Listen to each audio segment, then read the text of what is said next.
Basic math trick के साथ हम लोग देखते हैं।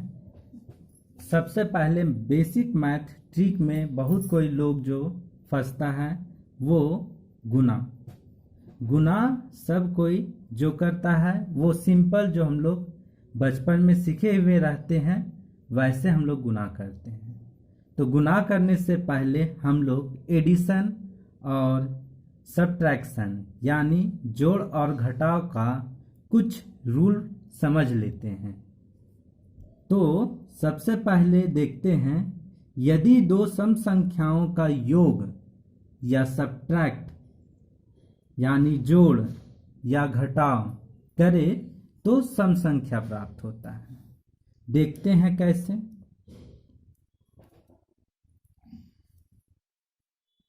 दो और 4 दोनों को जोड़े तो 6 प्राप्त हुआ, यानी 2 भी सम संख्या 4 भी सम संख्या। जब दोनों का जोड़ किए तो 6 आया, ये भी सम संख्या ही है।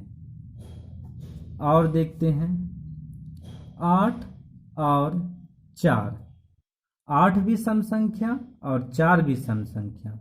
यदि दोनों सम संख्याओं का योग करें तो आता है मेरा 12, यानी 8 और 4 12 आया, यानी सम संख्या का योग सम आया।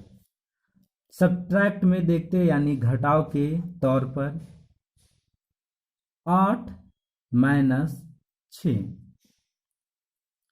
यदि हम दो सम संख्याओं का घटाव कर रहे हैं तो देखते हैं क्या आता है। 8 में से 6 को घटाए तो 2 आता है, यानी सम संख्या और सम संख्या का घटाव हमेशा सम ही आता है। और देखते हैं 8 - 4, यानी 8 में से 4 को घटाएं तो 4 आता है, यानी इससे हमें ये पता चला कि दो सम संख्याओं का जोड़ या घटाव हमेशा सम आता है। अब हम लोग देखते हैं दो विषम संख्याओं का जोड़ और घटाव भी सम आता है। दो विषम संख्याओं का जोड़ या घटाव यदि करते हैं तो हमेशा सम संख्या ही आता है। देखते हैं वो कैसे।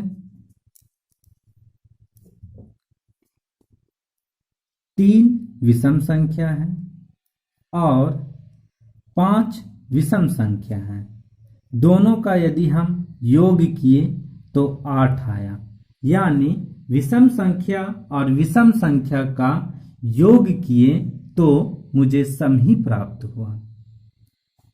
और देखते हैं घटाव के तौर पे, एक 5 विषम संख्या है, 1 विषम संख्या है।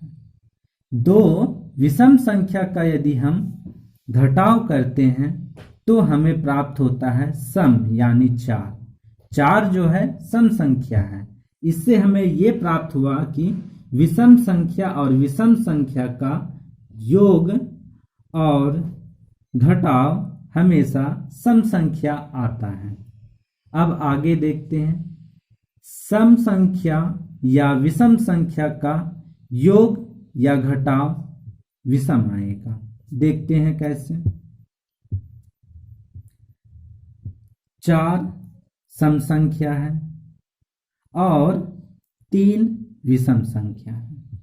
तो यदि 4 और 3 को जोड़े तो 7 आता है, यानी 7 जो है वो विषम संख्या है, यानी दो सम संख्या और विषम संख्या का योग करे तो हमेशा विषम प्राप्त होगा। और देखते हैं सब्ट्रैक्ट के रूप में 8 जो है वो 8 जो है वो सम संख्या है और एक और विषम संख्या लेते हैं, विषम संख्या 1 ले लेते हैं। 8 में से 1 को घटाएं तो 7 आएगा, यानी सम संख्या को विषम संख्या से यदि घटाते हैं तो भी हमें विषम प्राप्त होता है। अब आगे देखते हैं विषम संख्या और सम संख्या का योग हमेशा विषम आएगा, या विषम संख्या और सम संख्या का घटाव भी हमेशा विषम आएगा। वो कैसे देखते हैं? 7 क्या है? विषम संख्या है, और 4 क्या है? सम संख्या है। तो दोनों का योग कितना हो जाएगा? 11। यानी क्या पता चला? विषम संख्या और सम संख्या का योग हमेशा विषम ही आता है। अब देखते हैं 7 जो है वो विषम संख्या है और 2 जो है वो सम संख्या है। तो विषम संख्या और सम संख्या का घटाव भी, तो क्या आएगा? 7 में से 2 को घटाएं तो 5 आया। यानी विषम संख्या और सम संख्या का घटाव भी विषम ही आता है। तो हम लोग अभी एडिशन और सब्ट्रैक्शन यानी जोड़ या घटाव का हम लोग अभी रूल देखें। अब इसका फॉलो हम लोग मल्टीप्लाई में भी होगा, और जितना भी कैलकुलेशन से रिलेटेड है सारा में इसका यूज होगा। तो हम लोग आगे देखते हैं मल्टीप्लाई यानी गुना। गुना देखते हैं क्या? 2 अंकों का गुना। 2 अंकों का गुना का सबसे अच्छा ट्रिक है लाठी डंडा ट्रिक। यानी हम लोग बचपन में बहुत लाठी डंडा खेले हैं, तो अभी हम उसका यूज करके देखते हैं कि आखिर का मल्टीप्लाई में इसका यूज किस प्रकार से होता है। तो सबसे पहले सीधा डंडा, उसके बाद लेटा हुआ डंडा 2 गुण, उसके बाद सीधा डंडा। ये जो लेटा हुआ डंडा 2 गो दिख रहा है, इसका मतलब होता है एडिशन यानी जोड़। अब देखते हैं यूज करके 12 और 15। ये क्या है? 2 संख्याओं वाले 2 अंक है, दोनों को हम गुना करते हैं। सबसे पहले सीधा डंडा है, यानी 5 दूनी 10, 10 का 0 बचा हाथ में 1, यानी जो बचा है वो उसके आगे का प्रोसेस जो करेंगे उसमें ऐड हो जाएगा। देखते हैं 5 एकम 5, देखो यहां पर डंडा लेटा हुआ है। 5 एकम 5, 1 दूने 2, यानी देखो यहां से 5 और 2 7 हुआ, और 1 जो हाथ में बचा था वो मिला के 8 हुआ, हो गया। उसके बाद हम लोग एक सीधा डंडा जो बाद में है वो बाद वाला संख्याओं को गुना करते, 1 एकम 1। यही है लाठी डंडा ट्रिक, एक लाइन में गुना करने का तरीका 2 अंकों का।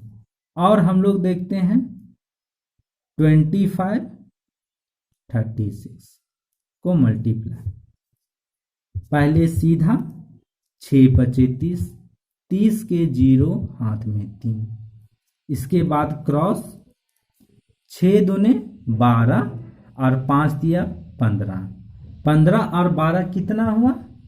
27, 27 और 3 30, 30 के 0 हाथ में 3, इसके बाद सीधा है 3 दूनी 6, 7 8 9, यानी टोटल जो भिन्न में 3 बचा था उसको हम इसमें ऐड कर दिए। अब हम लोग देखते हैं कि 3 अंकों का गुना लाठी डंडा ट्रिक के साथ कैसे होता है। सबसे पहले देखते हैं कि स्ट्रेट है, फिर 2 लेटा हुआ, इसके बाद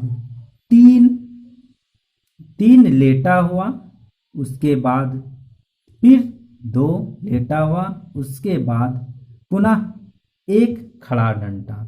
अब इसका यूज हम हमेशा बता चुके हैं, पीछे कि जहां पर ज्वाइंटेड हो वो क्या है, प्लस का चिन्ह। जहां पर ज्वाइंटेड दिखे वहां पर प्लस करना है।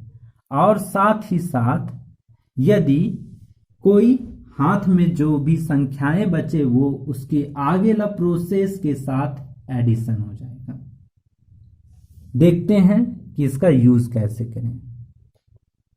3 संख्याओं का कोई भी अंक लेते हैं, 2 3 4, एक और ले लेते हैं 3 2 1, मल्टीप्लाई करके देखते हैं कि लाठी डंडा ट्रिक से एक लाइन में कैसे होता है।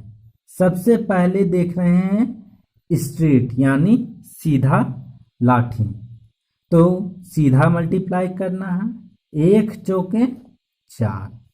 इसके बाद क्रॉस, 2 क्रॉस, तो यहां पर भी क्रॉस करेंगे, 1 तिये 3 और 2 चौके 8, 8 और 3 कितना हुआ 11, 11 का 1 हाथ में 1। इसके बाद सामने में देखते हैं 3 गो लेटा हुआ है डंटा, तो तीनों यानी ये 3 डिजिट को शो कर रहा है, 3 यहां, 2 यहां, 1 यहां, 2 यहां, 3 यहां, 4 यहां।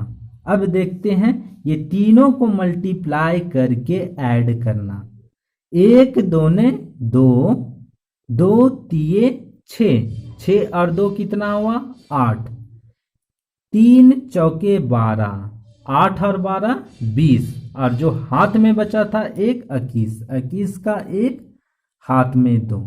इसके बाद का प्रोसेस जो है वो 2 लेटा हुआ डंटा है, यानी ये इसके लिए है 2 यहां, 3 यहां, ये 3 यहां, ये 2 यहां। अब हम मल्टीप्लाई करते हैं, 2 दूने 4, 2 3 दिया 9, 9 और 4 13, 13 और 2 15, 15 का 5 हाथ में 1। अब देखो मेरा यहां तक का प्रोसेस कंप्लीट हुआ। अब एक बचा है स्ट्रेट यानी सीधा, यानी सीधा इसके लिए 3 दूने 6 और 1 7। आप यदि कोशिश करें तो बहुत जल्दी ही आप लोगों से बन जाएगा, सिर्फ प्रैक्टिस करना है। तो इसी प्रकार से 3 अंकों का गुना लाठी डंडा और 2 अंकों का गुना लाठी डंडा से इस प्रकार ही होता है।